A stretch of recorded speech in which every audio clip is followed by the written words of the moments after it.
Hello, this is the LEGO Angry Birds Bird Island Egg Heist set. And I've got to say right off the bat, I love the look of that structure, and especially when you look at it from a lower angle. You see, it's elevated off the ground and there's some water around it that makes it look like a very natural setting, but I love the look of this thing. Just the shaping and the color scheme, everything just goes together really nicely for me. I'm sure it's a completely subjective thing, but it's actually inspiring to me. I like it so much.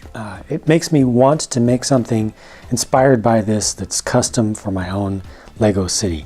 I like the interesting colors that they have for foliage, including the ones that are draped down that used to be used for seaweed, and kelp pieces for underwater scenes. I like these little green recolored feather pieces that are normally originally placed in the headgear or hair pieces of minifigures, and now they're in green and they can be used as foliage and used as leaves and decorated up. And I think I speak for many custom builders when I say I want to have hundreds of those. They only include 4 in this set, and that includes the one spare one, but yeah, I like this so much. This house, it's Matilda's house here.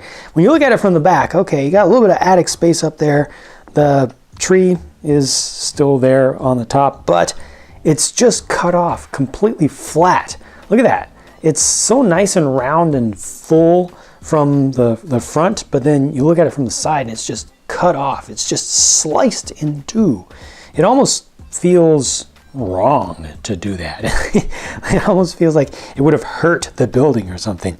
But you know, that's what they had to do to keep the parts count down to a reasonable level to be able to match the budget for the set. And it allows you to get into the back. So you can store some stuff up on the top in the kind of attic area, and you are able to get figures in there just a little bit. There's only a little bit of space. This is where you can do some art to help with anger management issues, where Red is supposed to go to get his anger out. So you see there, it looks like he's been painting up a whole bunch of paint splotches, just angrily, just throwing them at the canvas. There's another painting over there. And this thing outside, this is a sign, and it's used to signify the anger management class being here. And it's very bright and lively and happy looking.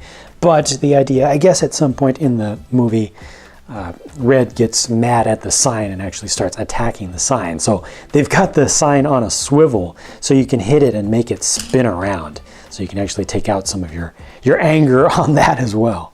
The biker pig in this set gets this 3-wheeler setup, which I also like very much. It has just ridiculous proportions to it, but I really like it. I like how large that front tire is, and I like how well that LEGO has done in just capturing that look of this universe and how things would be. They've got the printed pig snout or nose, nostrils piece. It's a shield, kind of shield style on the front. That's actually, in this case, an inverted tile, 2x2 tile.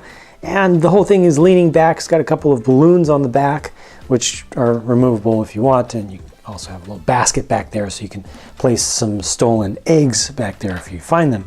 And the set does come with a couple of little nests with 2 eggs each, so a total of 4 eggs included there.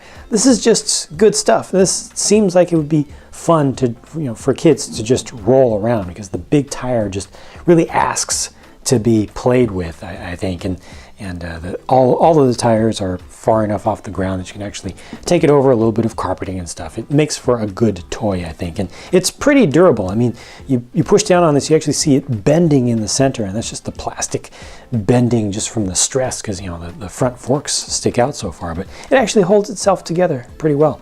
This is my very first video with these new balloon pieces, the lower section, so I wanted to show those a little bit better. That's how that comes off. It's a new piece, has a anti-stud on the base and also a bar-sized hole going through it, and you can attach, well, you already saw this style of dome piece, so just to show you a different color there so it matches up how that shapes. And it's just a little bit different way of doing something like this, but it does seal up completely and it's a little bit taller.